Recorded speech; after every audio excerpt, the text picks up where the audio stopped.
गांव के बिल्कुल किनारे, जहां मिट्टी की सड़क खत्म हो जाती थी और घने दरख्तों का जंगल शुरू होता था, वहां एक छोटा सा बोसीदा झोंपड़ा खड़ा था। इस झोंपड़े में एक गरीब लकड़हारा रहता था जिसका नाम अली था। अली की जिंदगी निहायत सादा मगर मुश्किल थी। सुबह सूरज निकलने से पहले वो उठ जाता, अपने पुराने से कुल्हाड़े को कंधे पर रखता और जंगल की तरफ रवाना हो जाता। दिन भर वो दरख्तों से लकड़ियां काटता, पसीना बहाता और शाम को इन लकड़ियों को बाजार में बेचकर थोड़े बहुत पैसे कमा लेता।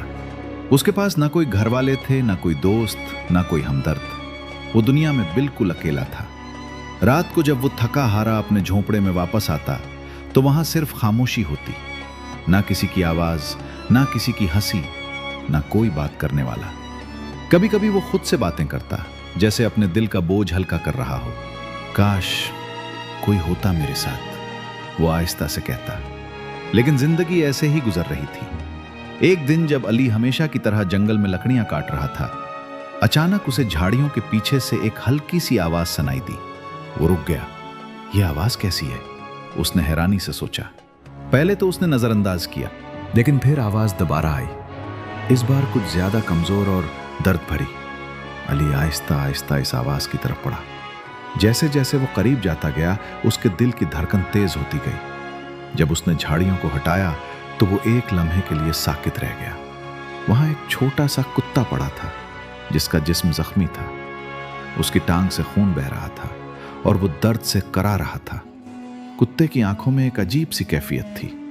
दर्द भी था, खौफ भी था और जैसे मदद की उम्मीद भी। अली का दिल नरम पड़ गया। वो घुटनों के बल बैठ गया और आहिस्ता से बोला, ओह, तुम तो बहुत जख्मी हो। कुत्ता पहले थोड़ा सा पीछे हटने की कोशिश करता है, जैसे डर रहा हो, लेकिन उसमें इतनी ताकत भी नहीं थी। अली ने नरमी से अपना हाथ उसके सर पर रखा। डरो मत, मैं तुम्हें नुकसान नहीं पहुंचाऊंगा। ये अल्फाज शायद कुत्ते को समझ तो ना आए, लेकिन अली की आवाज में जो मोहब्बत थी वो जरूर महसूस हुई। अली ने उसे एहतियात से उठाया और अपने कंधे पर रख लिया। चलो, तुम्हें घर ले चलता हूं। वो उस दिन लकड़ियां भी नहीं काट सका, सीधा अपने झोंपड़े की तरफ वापस आ गया। घर पहुंचकर उसने सबसे पहले कुत्ते के जख्म साफ किए। उसके पास ज्यादा कुछ नहीं था, बस थोड़ी सी दवा और साफ कपड़ा। वो बड़े ध्यान से उसके जख्म पर मरहम लगाता रहा। कुत्ता कभी दर्द से कराता, कभी खामोशी से अली को देखता रहता। उसकी आंखों में अब खौफ कम और एतमाद ज्यादा नजर आ रहा था। फिर अली ने अपने पास मौजूद खुश्क रोटी के कुछ टुकड़े उसके सामने रखे। ये लो, खा लो। पहले तो कुत्ता हिचकिचाया, फिर आहिस्ता आहिस्ता खाना शुरू कर दिया। अली उसके पास बैठकर उसे देखता रहा, जैसे उसे कोई अपना मिल गया हो। रात हो गई, बाहर अंधेरा छा गया। अली ने कुत्ते के लिए एक छोटा सा कपड़ा बिछाया और खुद भी करीब ही लेट गया। इस रात कई दिनों के बाद अली को ऐसा लगा जैसे वो अकेला नहीं है। अगले दिन अली ने जंगल जाने से पहले कुत्ते को देखा। मैं जल्दी वापस आऊंगा, तुम फिक्र न करो। कुत्ता आहिस्ता से अपनी दम हिलाने लगा। यह देखकर अली के चेहरे पर हल्की सी मुस्कुराहट आ गई। चंद दिनों में कुत्ता काफी हद तक ठीक हो गया। अब वो चल भी सकता था और अली के पीछे पीछे घूमता भी था। एक दिन जब अली जंगल जाने लगा तो कुत्ता भी उसके साथ चलने लगा। अरे, तुम भी आओगे? अली ने हंसते हुए कहा। कुत्ता जैसे उसकी बात समझ गया और खुशी से दम हिलाने लगा। उस दिन के बाद वो हमेशा अली के साथ जाने लगा। जंगल में जब अली लकड़ियां काटता तो कुत्ता पास बैठकर उसकी हिफाजत करता। अगर कोई अजनबी आता तो वो फौरन भौंकने लगता। आहिस्ता आहिस्ता वो सिर्फ एक जानवर नहीं रहा, बल्कि अली का साथी बन गया। एक शाम जब दोनों झोंपड़े के बाहर बैठे थे, अली ने कुत्ते के सर पर हाथ फेरा और कहा, अब तुम मेरे दोस्त हो, मैं तुम्हें शीरू कहूंगा। शीरू ने जैसे खुशी में अपनी दम हिलाई।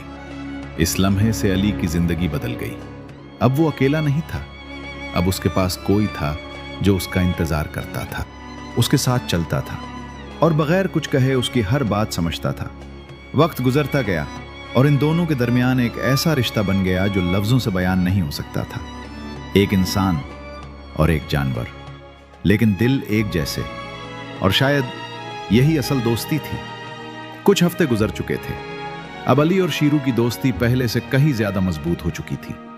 वो सिर्फ एक मालिक और कुत्ते का रिश्ता नहीं रहा था, बल्कि अब वो एक दूसरे के सच्चे साथी बन चुके थे। हर सुबह जब सूरज की पहली किरण जमीन पर पड़ती, अली अपने झोंपड़े से निकलता और शीरू खुशी से दम हिलाते हुए उसके इर्द गिर्द घूमने लगता। चलो शीरू, आज भी मेहनत करनी है, अली मुस्कुराते हुए कहता। शीरू हल्की सी आवाज निकालता, जैसे कह रहा हो, मैं तुम्हारे साथ हूं। दोनों जंगल की तरफ रवाना हो जाते। जंगल अब अली के लिए पहले जैसा नहीं रहा था। पहले वो तन्हा दरख्तों के दरमियान काम करता था, लेकिन अब उसके साथ एक ऐसा साथी था जो हर लम्हा उसके पास रहता था। जब अली लकड़ियां काटता, शीरू आस पास घूमता रहता, कभी जमीन को सूंघता, कभी दूर तक देखता, जैसे किसी खतरे पर नजर रख रहा हो। एक दिन मौसम अचानक बदल गया। आसमान पर सियाह बादल छा गए, हवा तेज होने लगी और दरख्तों की शाखें जोर जोर से हिलने लगी। अली ने आसमान की तरफ देखा। लगता है आज तूफान आने वाला है, हमें जल्दी वापस जाना चाहिए। उसने अपनी लकड़ियां समेटी और वापसी का रास्ता इख्तियार किया। लेकिन अभी वो थोड़ा ही आगे बढ़े थे कि तेज आंधी शुरू हो गई। हवा इतनी तेज थी कि चलना मुश्किल हो रहा था। गर्दो गुबार हर तरफ फैल गया। शीरू अली के साथ साथ चल रहा था, लेकिन अब वो भी परेशान नजर आ रहा था। अचानक एक जोरदार आवाज आई, धड़ाम! एक बहुत बड़ा दरख्त जमीन पर गिर गया और बदकिस्मती से वो सीधा अली के पांव पर आ गिरा। अली दर्द से चीख उठा। वो जमीन पर गिर गया। उसका चेहरा पसीने से भर गया और आंखों में शदीद दर्द झलक रहा था। शीरू फौरन उसके पास दौड़ा। वो जोर जोर से भौंकने लगा, जैसे खतरे का ऐलान कर रहा हो। अली ने कोशिश की कि वो खुद को आजाद कर ले, लेकिन दरख्त बहुत भारी था। मैं हिल नहीं सकता, अली ने कमजोर आवाज में कहा। उसकी सांसें तेज हो रही थीं। शीरू बार बार दरख्त के इर्द गिर्द घूमता, उसे हटाने की कोशिश करता, लेकिन वो बेबस था। अली ने शीरू की तरफ देखा।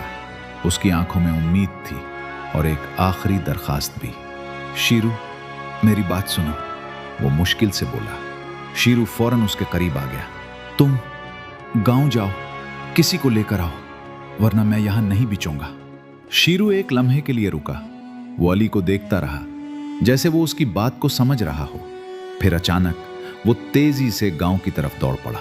बारिश शुरू हो चुकी थी, जमीन फिसल रही थी, लेकिन शीरू रुका नहीं। वो दौड़ता रहा, बगैर रुके, बगैर थके। आखिरकार वो गांव पहुंच गया। वो सीधा लोगों के दरमियान गया और जोर जोर से भौंकने लगा। लोग हैरान हो गए। ये कुत्ता क्यों शोर मचा रहा है? एक आदमी ने कहा। शीरू एक आदमी के कपड़े को खींचने लगा, जैसे उसे कहीं ले जाना चाहता हो। लगता है कुछ बात है, एक बूढ़े शख्स ने गौर से कहा। यह हमें कहीं ले जाना चाहता है, इसके पीछे चलो। चंद लोग शीरू के पीछे चलने लगे। शीरू बगैर रुके जंगल की तरफ दौड़ता रहा, बार बार पीछे मुड़कर देखता कि लोग उसके साथ आ रहे हैं या नहीं। आखिरकार वो उस जगह पहुंच गया जहां अली फंसा हुआ था। अली अब बहुत कमजोर हो चुका था। बारिश उस पर बरस रही थी और वो बेहोशी के करीब था। जल्दी करो, एक आदमी ने कहा। सब लोग मिलकर दरख्त को हटाने लगे।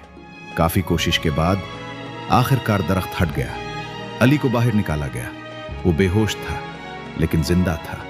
शीरू फौरन उसके पास आया। उसका चेहरा चाटने लगा, जैसे उसे जगाने की कोशिश कर रहा हो। कुछ देर बाद अली ने आहिस्ता से आंखें खोली। उसकी नजर सबसे पहले शीरू पर पड़ी। उसने कमजोर सी मुस्कुराहट दी। तुम वापस आ गए? शीरू खुशी से दम हिलाने लगा।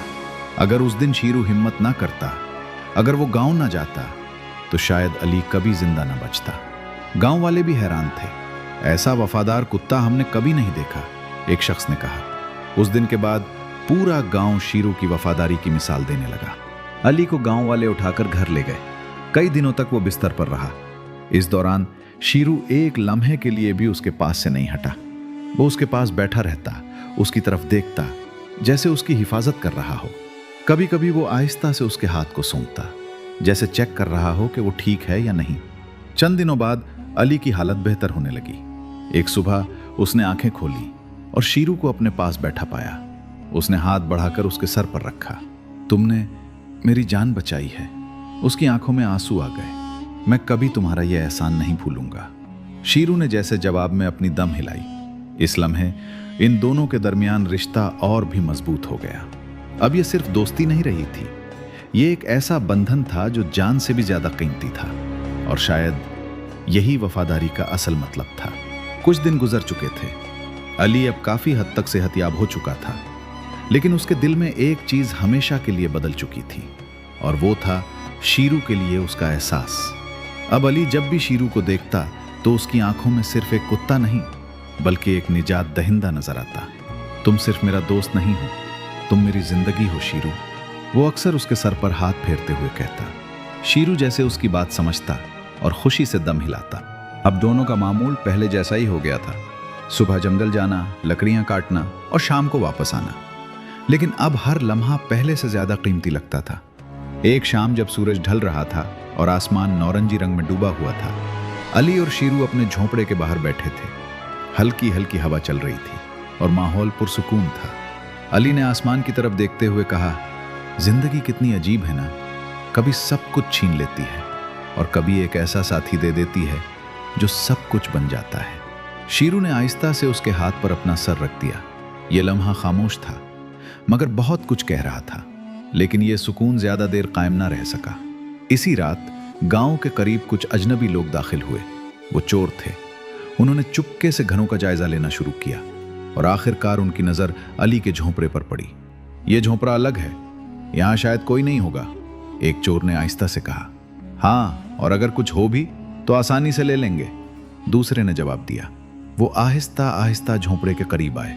उनके कदम बहुत हल्के थे ताकि कोई आवाज ना हो, लेकिन वो एक चीज भूल गए थे, शीरू। जैसे ही चोर झोंपड़े के दरवाजे के करीब पहुंचे, शीरू की आंख खुल गई। उसने फौरन खतरा महसूस कर लिया। वो एकदम खड़ा हो गया और जोर जोर से भौंकने लगा। चोर चूक गए। ये कुत्ता कहां से आ गया? एक ने गुस्से से कहा। अली भी जाग गया। क्या हुआ शीरू?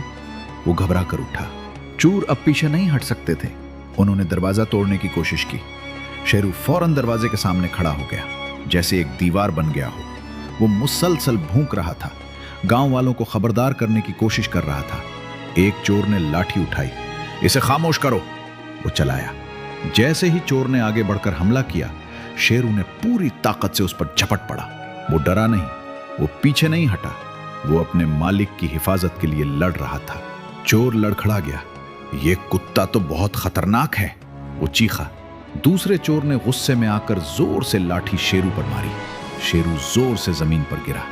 उसके मुंह से एक दर्द भरी आवाज निकली, लेकिन वो रुका नहीं। वो दोबारा उठा और फिर चोर पर हमला कर दिया। अली ये सब देखकर हिल गया। नहीं शीरू, पीछे हट जाओ, वो चीखा। लेकिन शेरू ने उसकी बात नहीं सुनी। उसके लिए उस वक्त सिर्फ एक चीज अहम थी, अपने मालिक की हिफाजत। चोर बार बार उसे मारते रहे, लेकिन वो हर बार उठकर लड़ता रहा। उसकी आंखों में दर्द था मगर हिम्मत भी थी। आखिरकार उसके जोर जोर से भूंकने की आवाज गांव वालों तक पहुंच गई। यह आवाज किसकी है? एक आदमी ने कहा। लगता है अली के झोंपड़े से आ रही है, दूसरे ने जवाब दिया। चांद ही लम्हों में लोग लाठियां लेकर वहां पहुंच गए। चोरों ने जैसे ही लोगों को आते देखा, वो घबरा गए। भागो, एक ने कहा। वो अंधेरे में भाग गए। सब लोग झोंपड़े के पास पहुंचे। दरवाजा खुला और अंदर का मंजर देखकर सबके होश उड़ गए। शेरो जमीन पर जख्मी पड़ा था। उसके जिस्म पर जख्म थे और सांसें बहुत हल्की हो गई थीं। अली फौरन उसके पास दौड़ा। शेरो, शेरो, वो रो पड़ा। उसने उसे अपनी गोद में उठा लिया। ये तुमने क्या कर दिया? तुमने मेरे लिए अपनी जान खतरे में डाल दी। उसकी आवाज कांप रही थी। शेरो ने आहिस्ता से अपनी आंखें खोली। उसने अली को देखा और बहुत हल्की सी दम हिलाई, जैसे वो कहना चाह रहा हो, मैंने अपना फर्ज अदा किया। अली के आंसू उसके चेहरे पर गिरने लगे। नहीं, तुम्हें कुछ नहीं होगा, मैं तुम्हें कुछ नहीं होने दूंगा। गांव वालों ने फौरन हकीम को बुलाया। हकीम ने आकर जख्म देखे। जख्म बहुत गहरे हैं, उसने संजीदगी से कहा। अली का दिल डूब गया। लेकिन हम पूरी कोशिश करेंगे, हकीम ने तसल्ली दी। अगले कई दिन अली ने शेरों की दिन रात खिदमत की। वो उसे खाना खिलाता, दवा देता और उसके पास बैठा रहता। वो खुद भी कम सोता, बस शेरों को देखता रहता। तुमने मुझे बचाया था, अब मेरी बारी है, वो आहिस्ता से कहता। शेरों कभी आंखें खोलता, कभी बंद कर लेता। उसकी हालत नाजुक थी, लेकिन वो अब भी जिंदा था। हर गुजरता दिन एक इम्तिहान था और अली हर लम्हा दुआ करता था, या अल्लाह मेरे दोस्त को बचा ले। रात गुजर चुकी थी, लेकिन अली के लिए वक्त जैसे रुक गया था। झोंपड़े के अंदर एक अजीब सी खामोशी छाई हुई थी। बाहर हुआ वह आहिस्ता आहिस्ता चल रही थी, मगर अंदर हर सांस भारी महसूस हो रही थी। शेरो जमीन पर बिछे कपड़े पर लेटा था। उसका जिस्म कमजोर हो चुका था और सांसें बहुत हल्की हो गई थीं। अली उसके पास बैठा था। उसकी आंखों में नींद नहीं थी, सिर्फ फिक्र और दर्द था। वो बार बार उसके सर पर हाथ फेरता और आहिस्ता से कहता, शेरो, तुम ठीक हो जाओगे ना? लेकिन इस बार कोई जवाब नहीं था। शेरो सिर्फ खामोशी से उसे देखता रहा। उसकी आंखों में एक अजीब सी चमक थी, जैसे वो सब कुछ समझ रहा हो, जैसे वो जानता हो कि अब वक्त कम रह गया है। अली ने उसके करीब होकर कहा, तुमने हमेशा मेरा साथ दिया। जब कोई नहीं था, तुम थे। उसकी आवाज भराई हुई थी, मैं तुम्हें खो नहीं सकता। शेरो ने आहिस्ता से अपनी दम हिलाई, बहुत हल्की सी। ये उसका आखिरी जवाब था। रात आहिस्ता आहिस्ता गुजर गई। सुबह की पहली रोशनी झोंपड़े में दाखिल हुई। परिंदों की आवाजें आने लगीं। एक नई सुबह शुरू हो रही थी, लेकिन अली के लिए यह सब कुछ बदलने वाला था। उसने शेरो को देखा। शेरो, उठो, देखो सुबह हो गई है, हमें जंगल भी जाना है। वो हल्के से मुस्कुराने की कोशिश करता है, जैसे सब कुछ नॉर्मल हो, लेकिन शेरो बिल्कुल खामोश था। ना कोई हरकत, ना कोई आवाज। अली का दिल एकदम से धड़कना भूल गया। शेरो, उसने उसे हिलाया। कोई जवाब नहीं।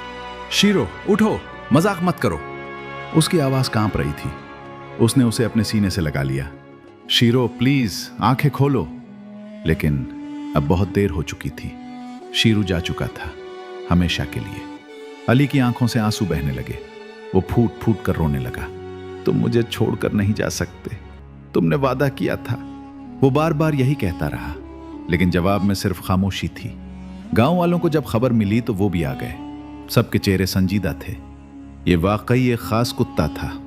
एक बुजुर्ग ने आहिस्ता से कहा, ऐसी वफादारी कम ही देखने को मिलती है। अली ने आहिस्ता से शेरो को उठाया। उसके कदम भारी थे, लेकिन वो हिम्मत करके झोंपड़े के बाहर आया। उसने एक जगह मुंतखब की जहां वो अक्सर शेरो के साथ बैठा करता था। वहां उसने जमीन खोदनी शुरू की। हर मिट्टी का ढीला उसके दिल पर एक और बोझ डाल रहा था, लेकिन वो रुका नहीं। आखिरकार उसने एक छोटी सी कब्र तैयार की। उसने बहुत एहतियात से शेरो को वहां लिटाया। उसके सर पर आखिरी बार हाथ फेरा। तुम हमेशा मेरे दिल में रहोगे, उसने आहिस्ता से कहा। फिर उसने कब्र को मिट्टी से भर दिया। कुछ देर वो वहीं बैठा रहा, खामोश, साकित। फिर उसने एक छोटा सा पत्थर उठाया और कब्र के सिरहाने रख दिया। इस पर उसने अपने हाथ से लिखा, यहां एक सच्चा दोस्त सो रहा है। दिन गुजरते गए। जिंदगी आहिस्ता आहिस्ता अपनी रफ्तार पर वापस आ गई। लेकिन अली की जिंदगी वैसी नहीं रही। अब जब वो जंगल जाता तो उसके साथ कोई नहीं होता था।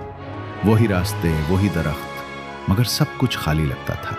कभी कभी वो रुक जाता और पीछे देखता, जैसे उसे उम्मीद हो कि शेरो अब भी उसके पीछे आ रहा है। लेकिन वो सिर्फ एक याद बन चुका था। हर शाम अली उस कब्र के पास बैठता और उससे बातें करता। आज मैंने बहुत लकड़ियां काटी, आज बारिश भी हुई, आज तुम बहुत याद आए। वो जानता था कि शेरो सुन नहीं सकता, लेकिन दिल को सुकून मिलता था। वक्त के साथ ये कहानी पूरे गांव में फैल गई। लोग बच्चों को यह किस्सा सुनाते। एक कुत्ता था जिसने अपने मालिक के लिए अपनी जान दे दी, और हर बार सुनने वाला एक ही बात कहता, इंसान शायद बदल जाए, लेकिन एक वफादार कुत्ता कभी नहीं बदलता। अली ने भी एक बात सीख ली थी, दोस्ती सिर्फ लफ्जों से नहीं होती, बल्कि कुर्बानी से साबित होती है। और शेरो ने यह साबित कर दिया था कि वफादारी सिर्फ एक लफ्ज नहीं, बल्कि एक एहसास है जो हमेशा जिंदा रहता है। अगर आपको यह कहानी पसंद आई हो तो वीडियो को लाइक करें, चैनल को सब्सक्राइब करें और इस कहानी को शेयर करें, ताकि दुनिया जान सके कि वफादारी क्या होती है।